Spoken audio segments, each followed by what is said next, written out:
महाराज जी आपने मतलब पहले भी मेरे को कहा था नाम जप करने को, तो मैं कर रहा था, लेकिन महाराज जी जब भी मतलब कर रहा था, मैं नहीं आना, कर रहा हूं। अभी भी कर रहा हूँ, लेकिन मतलब महाराज लेकिन नहीं लगना, जैसे प्राणपण से लगा जाता है। ऐसे थोड़ी मन को परास्त करना कोई खेल है। जब तक वो, महाराज जी तो टेंशन होता रहता है जो।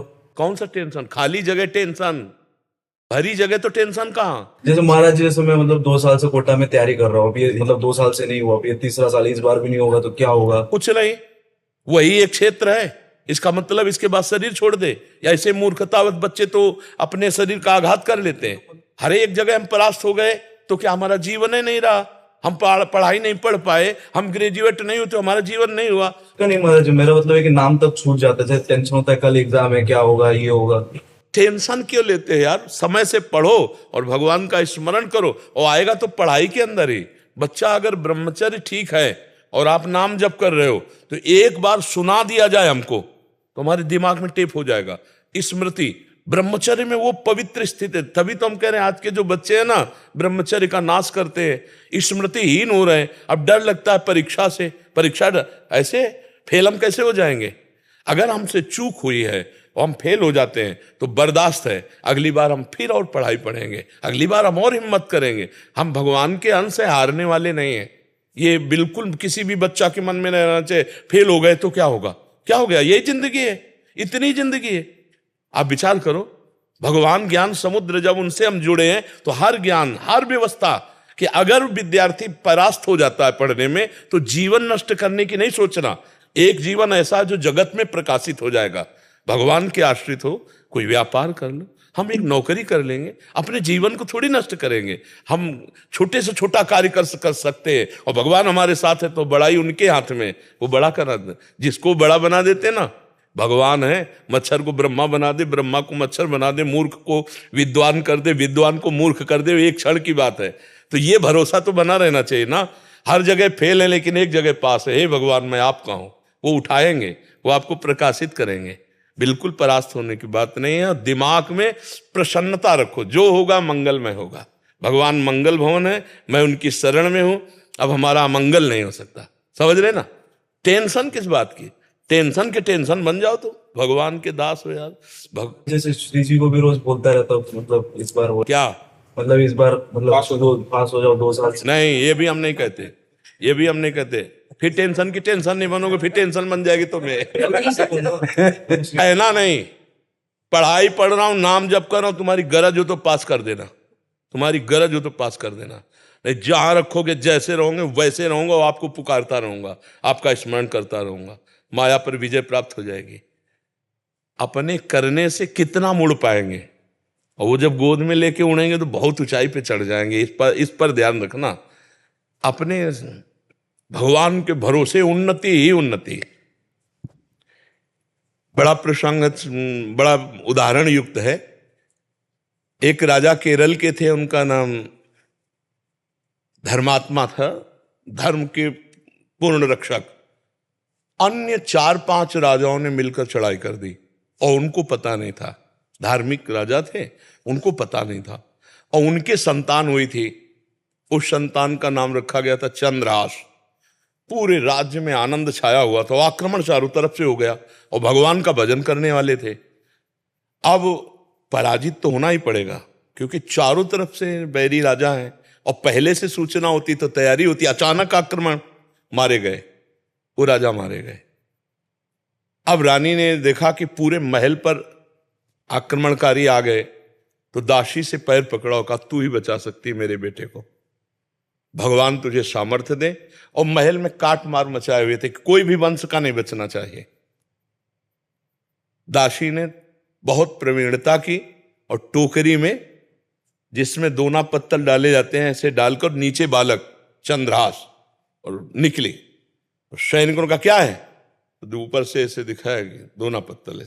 उनका निकलने दो, ये तो दासी है, राज परिवार का कोई नहीं बचना चाहिए।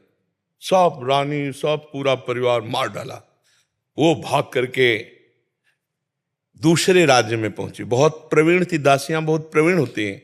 तो धृष्ट बुद्धि नाम के जो उस राज्य के मंत्री थे, उनकी शरण में गई, उसको राजकुमार बचाना था।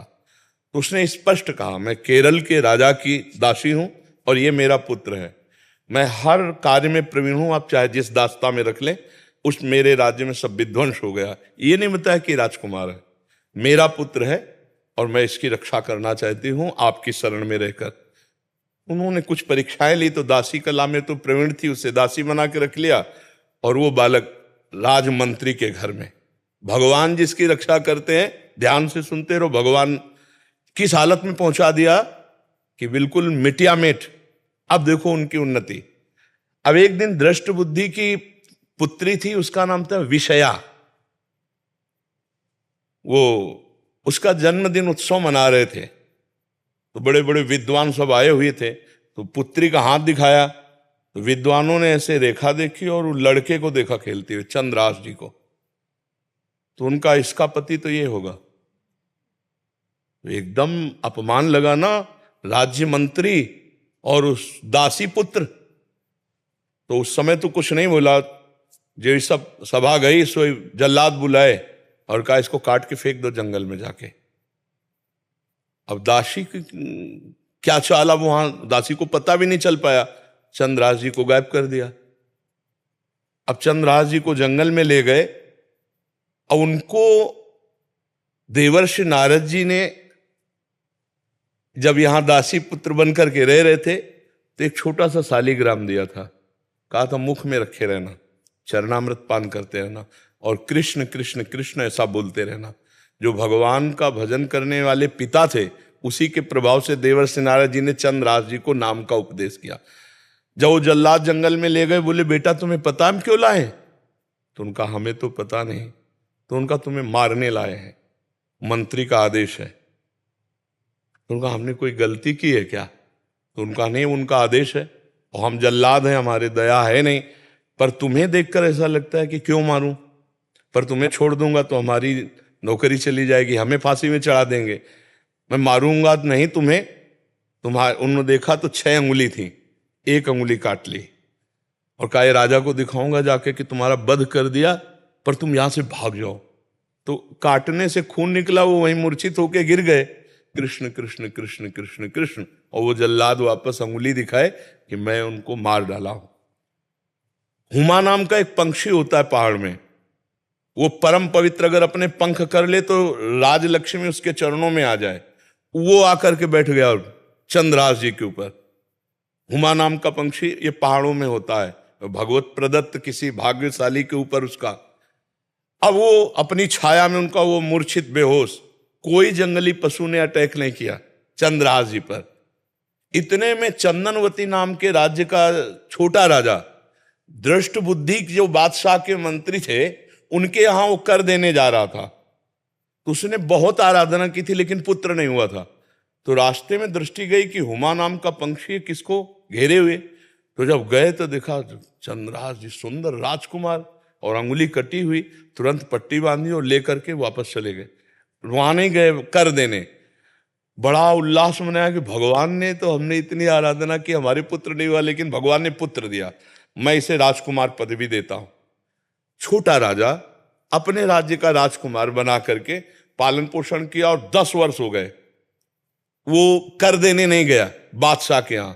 तो बादशाह ने दृष्ट बुद्धि से कहा चंदनवती नगर का राजा कर देने नहीं आया, जाओ यदि वहां सम्मान पूर्वक कर दे तो ठीक है, नहीं उनका विनाश कर दो। मंत्री पूरे परिकर सहित आक्रमण किया। तो चंदनवती राजा का ऐसा वैभव था कि जब से चंद्रास जी उनके यहां राजकुमार बने, उनको डर ही नहीं था, क्योंकि चंद्रास जी भगवान का भजन करने वाले। तो दृष्ट बुद्धि नजदीक आया और कहा कर दे दो, नहीं तो युद्ध करो। तो उनका वैसे युद्ध की जरूरत नहीं, पर हम तुम्हें कर नहीं देंगे, हम समर्थ राजा है। चंद्रास जी ने इशारा किया कि विरोध नहीं।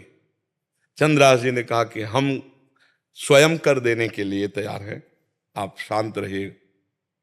उसकी दृष्टि में दृष्टि मिली तो उसने, ये वही बालक है, क्योंकि नेत्र इसके वही हैं जो उनके घर में रहा था दासी पुत्र बल करके। तो चंदनवती के नरेश से कहा कि तुमने इस बालक को कहां पाया?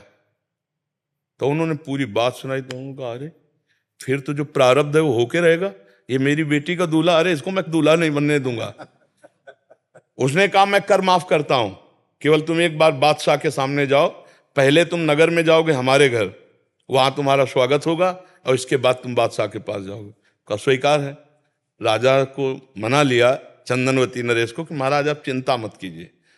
और पहले था कि अगर पत्र लिख दिया जाए तो जिसके लिए लिखा जाता था, धर्म कहता था बीच में खोल के नहीं पढ़ना, उन्हीं के वध के लिए उन्हीं को पत्र लिखा। और उनके जो बेटे थे उनको लिखा कि बेटा ये पुरुष जिसको मैं भेज रहा हूं, जाते ही विष दे दिया जाए, जाते ही भोजन में विष, हलाहल तुरंत मर जाना चाहिए। तो उन्होंने ऐसे खोस लिया मुकुट के साइड में और गए। भगवान की इच्छा, उस दिन उपवन में उन्होंने अपना घोड़ा रोका कि थोड़ी देर बाद चले जाएंगे उपवन में। और उपवन था वो राजकुमारियों का, और उसमें आई थी उनकी बेटी जिसका नाम था विषया। खेल खेल में देखा कि कोई राजकुमार ऐसे विश्राम कर रहा है मेरे राज्य में। नजदीक गई, चिट्ठी देखी, चिट्ठी निकाली, खोली, लिखा था कि जाते ही विषया विष दे देना, जाते ही विष दे देना। तो पिताजी की बुद्धि खराब हो गई, इतना सुंदर राजकुमार इसको विष दे देंगी। उसका नाम विषया था, तो विष के आगे केवल या बनानी थी, तो काजर की रेख से जो दूब का ऐसे लेके वैसे काजर करके या बना दिया विषया। जाते कुछ बिना विचारे जाते ही विषया दे दें, और बस खोज दिया, चली गई। देखो भगवान का विधा। अब वो जब जगे तो वहां गए, तो जो दृष्ट बुद्धि का पुत्र था, बड़ा धर्मात्मा था, उसने आदर सत्कार, उनका पिताजी ने आपके पत्र दिया। जो पत्र देखा तो उन्होंने कहा पंडितों को बुलाओ, तुरंत ब्याह करो। पिताजी का आदेश, जाते ही विषया दे देना। अब बेटी से ब्याह हो गया, 2-4 दिन हुए, कोई सूचना नहीं पहुंची। तो दृष्ट बुद्धि ने कहा मामला क्या है। वो जब लौट के आए तो बड़ा पूरा नगर सजा था, उत्सव हुआ। उनका क्या उत्सव? बोले आपकी बेटी का ब्याह हो गया। किससे? बोले आपने राजकुमार भेजा था। अब उनको समझ में आया कि प्रारब्ध इतना बलवान होता है। जब घर के अंदर गए तो देखा बेटी, और तो उसने कहा तुम्हें जिंदा तो नहीं रहने दूंगा। मन में सोचा चाहे बेटी भी दवा रहे। 4 जल्लादों को बुलाया और कहा देवी के मंदिर में जाओ।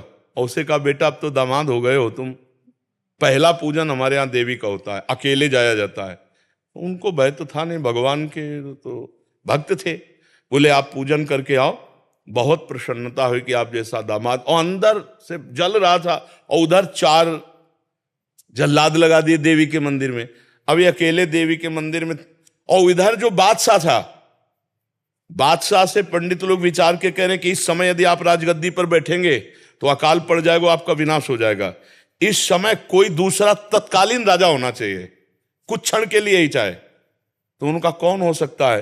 तो वहां दृष्ट बुद्धि के जो बेटे थे वो वहां किसी कार्य से, उन्होंने कहा हमारे जीजा ऐसे हैं, बड़े तेजस्वी प्रतापवान, आप देखेंगे तो उनका इसी समय लाओ। तो वो दौड़े, पूछा कि कहाँ है? बोले देवी पूजन करने गए, बाहर से ही पता चला। वो दौड़ के गए और बोले देवी पूजा हम कर लेंगे, तुम जाओ, बादशाह बुला रहा है। अब ये जो मंदिर पहुंचे सो काट के फेंक दिए गए, और वो बादशाह के पास गए। बादशाह ने तत्काल ताज रख दिया। दृष्ट बुद्धि को बुलाया कि नए राजा के स्वागत के लिए आप आइए। अब वो तो बादशाह है, सामने जो ही पहुंचे तो दृष्ट बुद्धि कांप गए।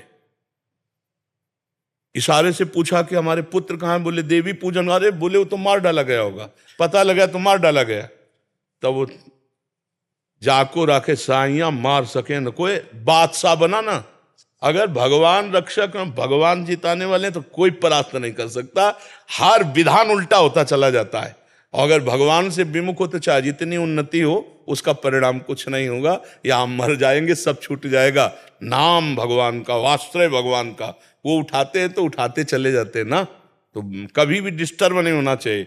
ये बात कभी नहीं लानी चाहिए कि मैं शरीर छोड़ दूं किसी भी विषय में, हार जाए या किसानी में कोई व्यवधान या पढ़ाई में। अरे हम फिर जीतेंगे यार, संघर्ष ही जीवन है। उसके लिए थोड़ी है कि जीवन ही नष्ट कर दो।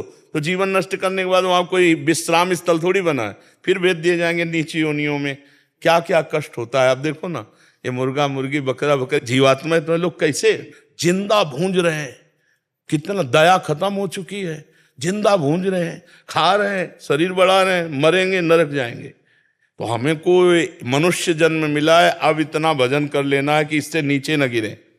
अगर चांस मिले तो पुनः मनुष्य बने और धर्म पूर्वक अपने राष्ट्र की सेवा करें, समाज की सेवा करें, भगवान का भजन करके जीवन पवित्र बनावें।